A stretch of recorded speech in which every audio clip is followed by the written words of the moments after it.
हुजे भाई। हिकिड़ा गुरु हिकिड़ा सेवक ॿई पाण गॾु रहंदा हुया। चओ हरे राम। ऐं कृपा जी ॻाल्हि, ॿई कवि हुया। ॿिन्हिनि खे कविता जो ॾाढो शौक़ु। पहिरियों गुरु खूब कविता लिखंदा हुया, पोइ उन्हनि शिष्य खे बि तैयार कयो, अहिड़ो तैयार कयो कि उहो बि ज़बरदस्त कवि ठही वियो। त उन नगर जे राजा हिकु बार ॿिन्हिनि खे सॾु कयो। महाराज, असां सम्झी नथा सघूं, गुरु वॾो कि चेलो वॾो कविता में।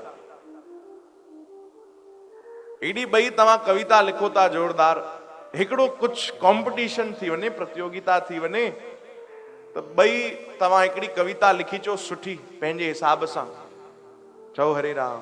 असांजे राज्य जे मथों हिकिड़ी सुंदर ॿई कविता लिखी चो, पोइ जंहिंजी कविता वधीक सुंदर सुठी हूंदी उनखे असां खूब पुरस्कार ॾींदासीं ऐं इहो फ़ैसिलो थी वेंदो भाई वॾो केरु आहे। चओ हरे राम। राजा जी आज्ञा, हाणे मंडणी आहे।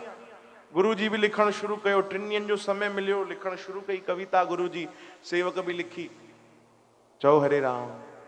गुरु जी कविता लिखी पूरी कई, सेवक को हालचाल वतऊं, प्यारा तुंहिंजी कविता पूरी थी? जी गुरु जी, मां बि लिखी वरिती आहे, पहिरियों तव्हां पढ़ो कि मुंहिंजी कविता कीअं आहे।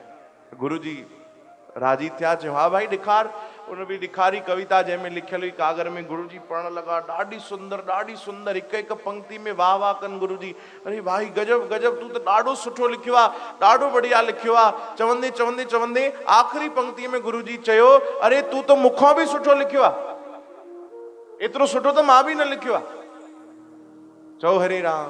प्यारा, सुभाणे त तुंहिंजी जीत पक्की आहे, तूं मूंखां बि सुठो लिखी छॾियो आहे। अच्छा गुरु जी, हा ॾेखारियो कविता। वो कागज कलम वापसि ॾिनो गुरु जी, उन सेवक तुरंत फाड़े छॾियो। चओ हरे राम। गुरु जी पुछनि था, अरे छा कयो? चई बसि गुरु जी, मूंखे कविता लिखणी आहे, पर तव्हां खां अॻिते न वधणो आहे, तव्हां खां सुठी न लिखणी आहे। मां कहिड़ो सेवक ठवां जेको पंहिंजे गुरुअ खे हराए छॾे। चओ हरे राम। गुरु को अॻिते मूंखे निकिरणो ई न आहे, मूंखे त सदा तव्हांजे चरणनि में रहणो आहे। हे कॉम्पिटिशन छा, तव्हांजे हृदय में मुंहिंजे लाइ जॻह आहे, इहो ई खोड़ आहे। तव्हां मूंखे स्वीकार कयो था कि हे मुंहिंजो चेलो आहे, मुंहिंजो शिष्य आहे, मुंहिंजो सेवक आहे, मुंहिंजे लाइ इहो ई सभिनीनि खां वॾो उपहार आहे, मूंखे कुझु बि न खपे। चओ हरे राम। गुरु जी अखियुनि में आंसू अची विया। गुरु जी गले सां लॻायो, प्यारा तूं ई पक्को आहे भाई, जीत त तुंहिंजी ई थी आहे। चओ हरे राम।